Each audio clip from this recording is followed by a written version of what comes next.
Thanks to the sheer number of things that happen in our country every single day, it's oftentimes difficult to keep track of all of the stories and revisit stories as and when they happen. But I felt like this needed to be revisited because there's a lot that has happened in the meantime around General Maphwanya that went to Iran and basically, well, you'll see in a second, but it was not good.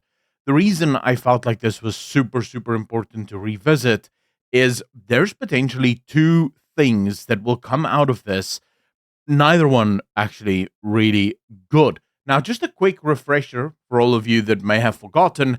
Last week, August the 15th, General Maphwanya, the Chief General of the South African National Defence Force, so, force sounds like we're overselling what it is, but, that's what their name is. He went to Iran. And whilst in Iran, this is what he said, right? He said, having endured apartheid, we recognize Israel's atrocities as a new form of apartheid. In defending the world's oppressed, we stand alongside you. Now, it doesn't matter what you think of Israel, what you think of Palestine. None of that matters. The language used here, and this, by the way, is far from the only thing he said. He started his entire speech by saying that this is not just a military visit. This, and I greet you in the name of the president as well as the name of the Minister of Defense. He basically made it clear that South Africa is cooperating with Iran, that we're going to have multiple layers of cooperation with the Iranian National Guard as well as with Iran proper. Okay, so the problem with that language, we stand alongside you, that means alliance, right? To anyone reading that, if you're in the military, if you're a military general, if you're a president of another nation, you read a comment like that, and effectively what the South African government has just said is we view ourselves as allies of the Iranian people, and very specifically, military alliance. Right? That needs to be made clear because you get multiple types of alliances. So, for example, India and Russia have trade alliances with one another. The reason America isn't sanctioning India, the reason America isn't invading India or attacking India is because India has not signed a military alliance with Russia. They're more than happy to trade, and that is peeving the United States, but not yet to the point where the United States view them as an enemy combatant. Effectively, what the South African government has done here is say, no, we are friends. Now, since all of that happened, right, after the refresher course, we'll go to the response, right? So as you can imagine, at home, there was a proper and expedient meltdown by all people involved that were looking at this and going, wait, what the hell did we just do, right? The DA called for the general to be fired, and then the game started. DIRCO, who, they claim that they had no knowledge of him going on this trip, but that's only now. First, they said, no, the general went on the trip, and the general, wasn't supposed to make foreign policy remarks, that this was just an exercise between two militaries. The general stepped out of line. But then Ronald Lamola later on goes, well, we didn't even know, right, that the general was going to Iran. And it's like, wait, you knew, but then you didn't know. This was supposed to be a military trip. The general already had permission to go last year. That was the original story, which was then also retracted. The president then comes out. Now, ladies and gentlemen, just to make this super clear, South Africa has the same system as America has, right?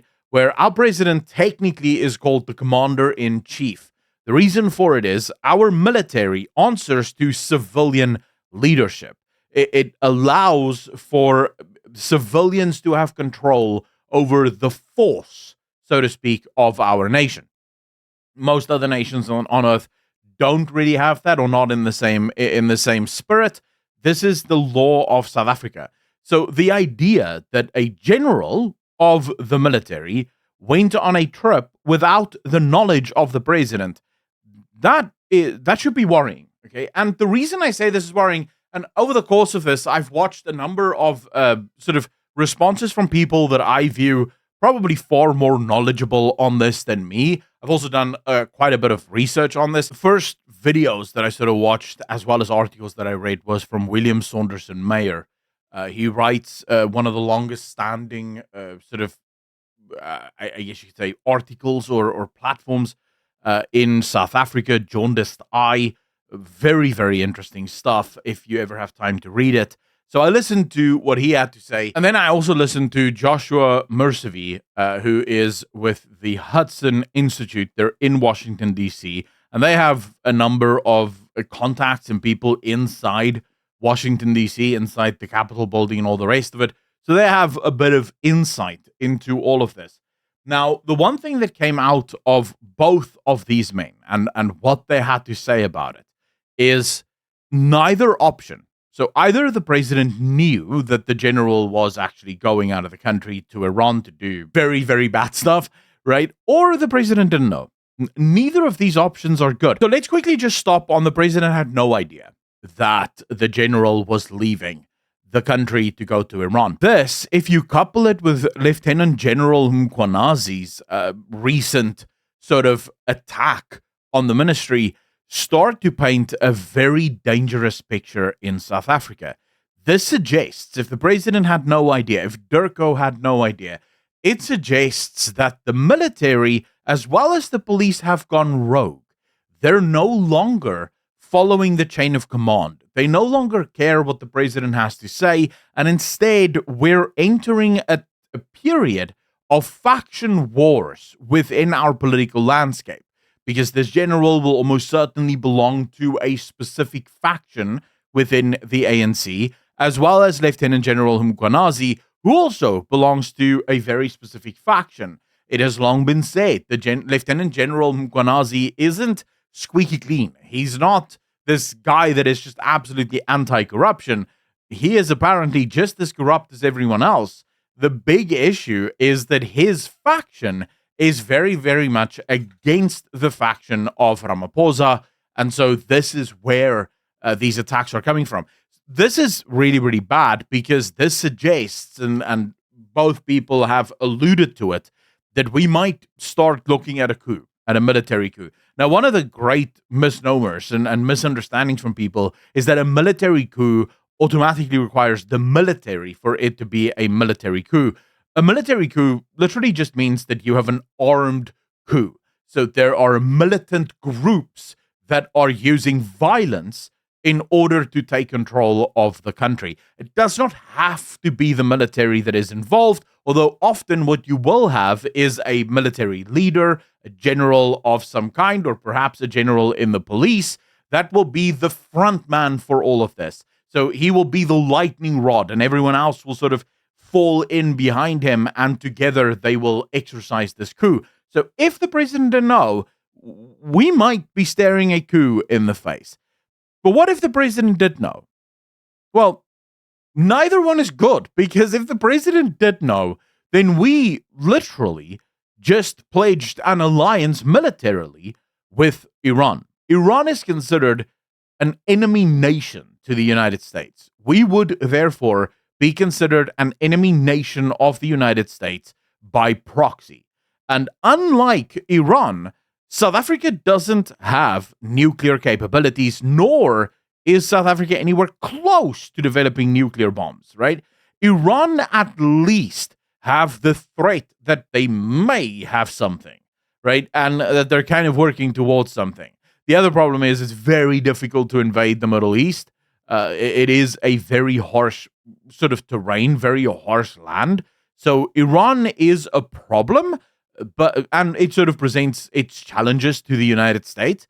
South Africa, on the other hand, all the United States would have to do in order to cripple South Africa is basically park a few destroyers on 3 shipping lanes. There are 3 major shipping lanes that is the lifeblood of South Africa. If the United States parked 4 destroyers on those 3 shipping lanes, not a single ship comes through, not a single ship leaves, and South Africa dies at the bottom of Africa. We'd be forced to move all of our product by land, which would first be unfeasible, highly unfeasible for most of our exports. And it would render our exports literally uncompetitive worldwide because it would be way too expensive. So fundamentally, America it wouldn't take much for America to bring South Africa to its knees with no way to respond, right? Neither China nor Russia have the military or technological capability to take America in the ocean. The United States Navy is the most advanced and strongest navy in the world, and it's not even close. So South Africa, we don't have room to be playing games here. And that really is the problem, right? If it's the other one, if they didn't know, that just means that we're about to lose a lot of business in this country. Because if businesses truly start to feel like there is a risk of a coup on the horizon, they pull funding. So the problem is that the president is trying to play this little game. But if you listen to people like Mercive, they know that this is a game. They're no longer fooled by it. You see, in the past, the ANC could get away with their apartheid liberation stories, and the rest of the world would just sort of go, oh, yeah, okay, fine. You know, you guys did fight apartheid. Now, white guilt's over. Like, no one cares anymore. Now, the president and Washington is looking at South Africa and going, you're pledging allegiance to all of our enemies. You're supporting every single one of our enemies. You are becoming a problem. This means we could be staring even higher tariffs in the face.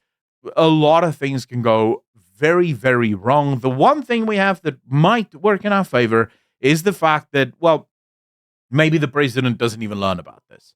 Maybe no one tells him. Maybe no one cares because the relationship with South Africa is already so bad that they just really couldn't care less at this point what South Africa does or does not do. Fact of the matter is, with this kind of stuff on the books, with the kind of stuff that we're doing, there is no chance in hell that we're ever getting those tariffs below 30%. This will just never happen. We are making far too many mistakes. And more importantly, if you listen to Joshua Mercive, he actually makes the point. When the ANC denied that this had happened, they didn't deny or say that they don't agree with what the general did. They basically said, well, oops, we didn't want to get caught, you know. So bad news all around. I wanted to cover this before we get so far off that it becomes old news, because that's the way South Africa works and that's the way news works. But let me know in the comment section down below what you think of this story. What do you think is going to happen? What are your fears? Let's hear, let's talk. I love to read your thoughts.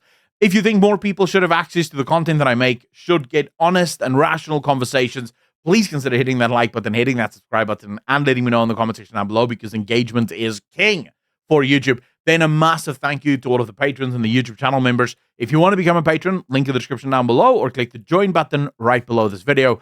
As always, be good to each other, be kind to each other, and I will see all of you in the next one. A peace.